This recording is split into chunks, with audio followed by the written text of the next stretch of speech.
Hi friends, आज मैं एक analgesic and anti inflammatory tablet का रिव्यू करने जा रहा हूं।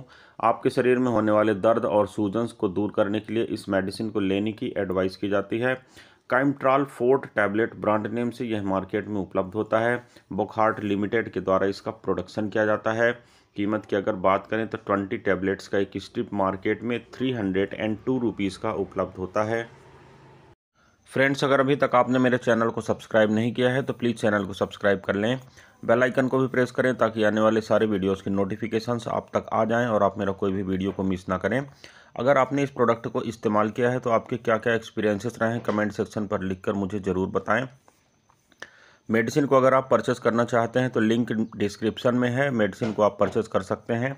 किसी भी प्रकार की मेडिसिन को परचेस करने में या मिलने में अगर आपको असुविधा हो रही है तो आप स्क्रीन पर दिए हुए नंबर पर कांटेक्ट कर सकते हैं। आपको कोरियर के द्वारा यह मेडिसिन भिजवा दी जाएगी। अगर आप मुझसे फ़ोन पर बात करना चाहते हैं तो कॉल मी ऐप के द्वारा डायरेक्टली आप मुझसे फ़ोन पर बात कर सकते हैं। आइए फ्रेंड्स, वीडियो को शुरू करते हैं। सबसे पहले देखते हैं इसकी कंपोजिशन के बारे में। तो फ्रेंड्स, इस टैबलेट में ट्रिप्सिन और काइमोट्रिप्सिन 1 लाख यूनिट की मात्रा में उपलब्ध होता है। अब बात करते हैं फ्रेंड्स इसकी कुछ वैकल्पिक ब्रांड्स के बारे में। तो फ्रेंड्स, फाइब्रोट्रिप डीएस टैबलेट जिसे एल्केमिस्ट साइंस लिमिटेड के द्वारा बनाया जाता है। ट्रिप्सी टैबलेट जिसे mad Manor Organics private limited के द्वारा बनाया जाता है। काइमोटेक टैबलेट जिसे एल्पिक बायोटेक लिमिटेड के द्वारा बनाया जाता है। जैकमोराल फोर्ट टैबलेट जिसे स्टेलिन लेबोरेटरीज प्राइवेट लिमिटेड के द्वारा बनाया जाता है। के ट्रिप फोर्ट टैबलेट जिसे एफडीसी लिमिटेड के द्वारा बनाया जाता है। फ्रेंड्स, मार्केट में मिलने वाले सेम कंपोजिशन के साथ उपलब्ध ये कुछ ऐसे अन्य डिफरेंट ब्रांड हैं जो आप इस मेडिसिन के न मिलने की स्थिति में परचेस कर सकते हैं। आपको इफेक्ट सेम मिलेगा क्योंकि इनके अंदर का साल्ट या मॉलिक्यूल जो होता है वह सेम होता है। अब देखते हैं फ्रेंड्स इसके कुछ प्रमुख इस्तेमाल के बारे में। तो मैंने जैसे पहले आपको बताया यह एक एनाल्जेसिक टैबलेट है और आपके शरीर में होने वाले दर्द को दूर करने के लिए इस मेडिसिन का उपयोग किया जाता है। ऑपरेशन के पहले होने वाली सूजन या ऑपरेशन के बाद में होने वाली सूजन को रिड्यूस करने के लिए या कम करने के लिए भी इस मेडिसिन को इस्तेमाल करने की एडवाइस की जाती है। अब देखते हैं फ्रेंड्स मेडिसिन से जुड़े कुछ साइड इफ़ेक्ट के बारे में। तो फ्रेंड्स, हालांकि इसके बहुत अधिक साइड इफ़ेक्ट ज्ञात नहीं है अभी, फिर भी नौजिया का होना, वॉमिटिंग का होना, जी मिचलाना, चक्कर आना, घबराहट होना, सिर दर्द होना आदि इसके कुछ कॉमन साइड इफ़ेक्ट के रूप में देखे गए हैं। अब देखते हैं फ्रेंड्स इस मेडिसिन को इस्तेमाल कैसे करना चाहिए। तो नियरली ऑल वीडियोस में मैं आपको बताता हूं कि मेडिसिन को आपके डॉक्टर के द्वारा जो सजेशन किया गया है उसके अनुसार इस्तेमाल करना चाहिए। आपको मेडिसिन को इस्तेमाल करने के दौरान अपना लॉजिक बिल्कुल भी नहीं लगाना चाहिए। डॉक्टर के द्वारा सजेस्ट किए गए डोज और ड्यूरेशन के अनुसार मेडिसिन को इस्तेमाल करना चाहिए। मेडिसिन को साबुत निगलना चाहिए, इसे चबाना, कुचलना, तोड़ना या पीसना नहीं चाहिए। मेडिसिन को जनरली एम्प्टी स्टमक में लेने की एडवाइस की जाती है। खाना खाने के तुरंत बाद मेडिसिन को लेने के बाद इसकी जो प्रभाविता होती है वह प्रभावित होती है। अतः अगर आप इस मेडिसिन का इस्तेमाल कर रहे हैं तो भोजन करने के पहले या भोजन करने से कम 1 घंटा पश्चात आपको मेडिसिन का इस्तेमाल करना चाहिए। अब देखते हैं फ्रेंड्स कि मेडिसिन काम कैसे करती है। तो फ्रेंड्स, यह मेडिसिन एक एंजाइम होती है जो प्रोटीन को छोटे छोटे टुकड़ों में तोड़ देती है, जिसके कारण वह ब्लड में एब्जॉर्ब यानी अवशोषित होने के लिए तैयार हो जाते हैं। एक बार अवशोषित होने के बाद यह जो अफेक्टेड एरिया रहता है जहाँ पर ब्लड की सप्लाई कम होती है वहाँ पर ब्लड की सप्लाई को यह बढ़ा देता है और जो स्वेलिंग होती है यानी जो सूजन होती है उसको कम करने का काम करता है। अब फ्रेंड्स, मेडिसिन से जुड़ी कुछ अन्य बातों के बारे में बात करते हैं। तो फ्रेंड्स, इस मेडिसिन को आपके शरीर में होने वाले दर्द को दूर करने के लिए और जो सूजन वगैरह होते हैं यानी स्वेलिंग होती है उसे दूर करने के लिए, जैसे ऑपरेशन के पश्चात होने वाली सूजन होती है या ऑपरेशन के पहले किसी प्रकार की अगर आपको कॉम्प्लिकेशन हो रहे हैं, दर्द या सूजन हो रही है, तो उससे राहत दिलाने के लिए आपको इस मेडिसिन को लेने की एडवाइस की जाती है। भोजन करने से कम 1 घंटा पहले आपको इस मेडिसिन को इस्तेमाल करना चाहिए, तभी आपको अच्छा इफेक्ट मिलता है। अगर आप भोजन कर चुके हैं तो बेहतर होगा कि 1 घंटा पश्चात ही मेडिसिन को लें।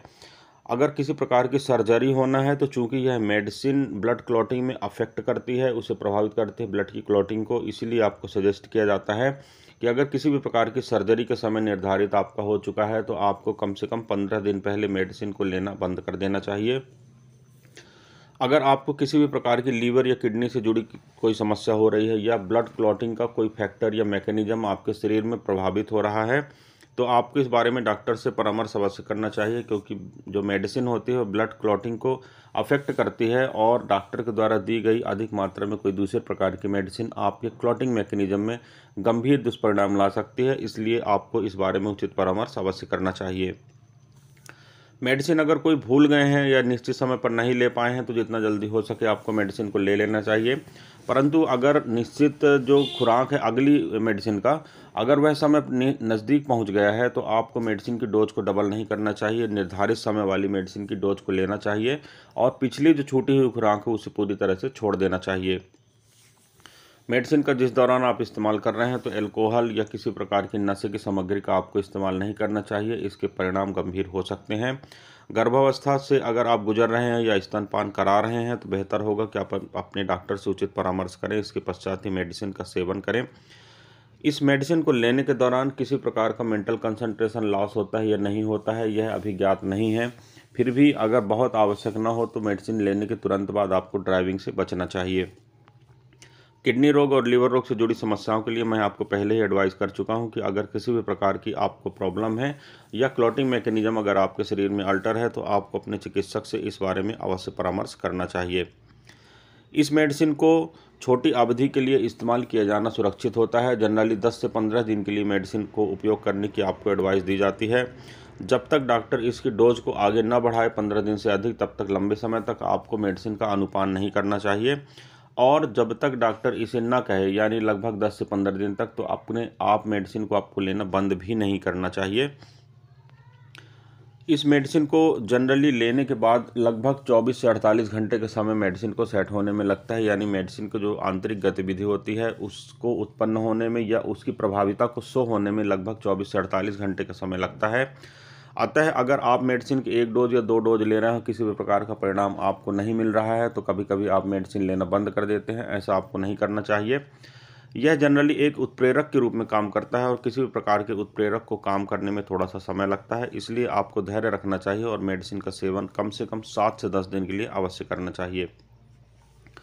अगर आपके किसी भी प्रकार की मेडिसिन का ओवरडोज हो गया है तो आपको इस बारे में सतर्क रहना चाहिए और उससे बचने के प्रयास को करना चाहिए। अपना लॉजिक लगाकर मेडिसिन की ओवरडोज कभी भी नहीं करना चाहिए। अगर आपको दर्द या सूजन से राहत नहीं मिल रही है तो 1 टैबलेट की जगह 2 टैबलेट आपको नहीं लेना चाहिए, इससे आपको गंभीर दुष्परिणाम झेलने पड़ सकते हैं। किसी भी प्रकार के मेडिसिन से अगर प्रभाविता है और आप उसके डोज को अगर घटाते भी हैं, यानी 1 टैबलेट की जगह आधी टैबलेट अगर आप इस्तेमाल करते हैं तो मेडिसिन पूरी तरह से वर्क नहीं करेगी। मेरे कहने का तात्पर्य यही है कि अपना लॉजिक ना लगाते हुए डॉक्टर के एडवाइस को फॉलो करना चाहिए और प्रॉपरली मेडिसिन का इस्तेमाल करना चाहिए। मेडिसिन ओवरडोज या अंडरडोज नहीं करनी चाहिए। अब फ्रेंड्स, अगर मैं एक चीज़ और बता देना चाहता हूँ कि अगर आप इस मेडिसिन से एलर्जिक हैं या इसके कोई भी जो कंपोजिशन होता है इसमें इसके कोई भी कंटेंट से अगर आपको एलर्जी है तो आपको इस मेडिसिन को लेने से बचना चाहिए।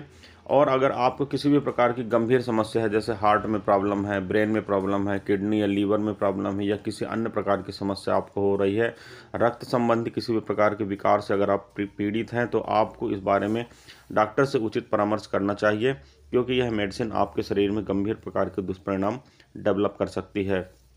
गर्भवती अगर आप हैं या गर्भवती बनने की योजना बना रही हैं या लैक्टेशन पीरियड यानी आप दुग्धपान करा रही स्तनपान करा रही हैं तो आपको इस मेडिसिन का इस्तेमाल नहीं करना चाहिए, बचना चाहिए, क्योंकि यह मेडिसिन जो गर्भस्थ शिशु है या जो छोटा बच्चा है जिसे आप दूध पिला रहे हैं तो उसे किसी भी प्रकार का गंभीर नुकसान पहुंचा सकते हैं।